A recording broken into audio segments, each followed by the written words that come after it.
Hello all, welcome to another video.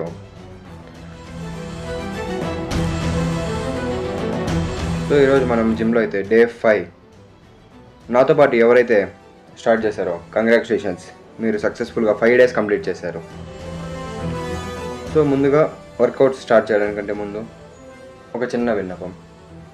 ఎప్పుడైనా సరే heavy workouts కానీ లేదు ఎటువంటి వర్కౌట్స్ చేయడానికైనా ముందు సరే మంచిగా స్ట్రెచెస్ చేయండి. ఎప్పుడైతే మనం ఎక్కువ స్ట్రెచెస్ చేస్తామో మన బాడీ అనేది అంత ఫ్లెక్సిబుల్ అవుతుంది. సో వర్కౌట్ స్టార్ట్ చేయడానికి ముందు కంపల్సరీ స్ట్రెచెస్ అనేవి మ్యాండేటరీ.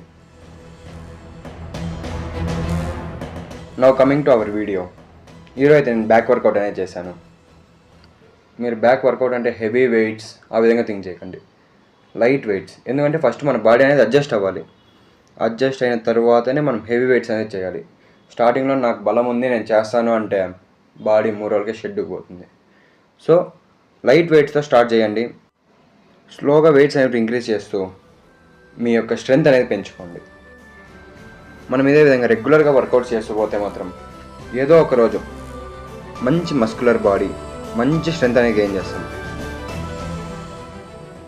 సో మీకు ఇంకా ఈచ్ అండ్ ఇండివిజువల్ మజిల్ గురించి డీటెయిల్గా వీడియోస్ అయితే వస్తాయి ఫ్యూచర్లో. స్టార్టింగ్ ఇప్పుడు మనం ఓన్లీ వార్మప్ ఫేస్లో ఉన్నాం కాబట్టి నేను ఏం వర్కౌట్ చేస్తున్నాను చెప్తున్నాను అంతేగాని ఆ వర్కౌట్లో నేను ఏమేమి ఇన్వాల్వ్ చేస్తున్నాను, ఎన్ని సెట్స్, ఎన్ని రెపిటేషన్స్, ఇవైతే నేను ఏమీ మెన్షన్ చేయట్లేదు. సో ఎవరెవరైతే నాతో పాటు మీరు మీ వెయిట్ని రీప్లేస్ చేద్దాం అనుకుంటున్నారో please follow me. For sure what the weight I'm going to get, what the strength I'm going to gain, I will assure you, you are also going to get that same if you follow me properly.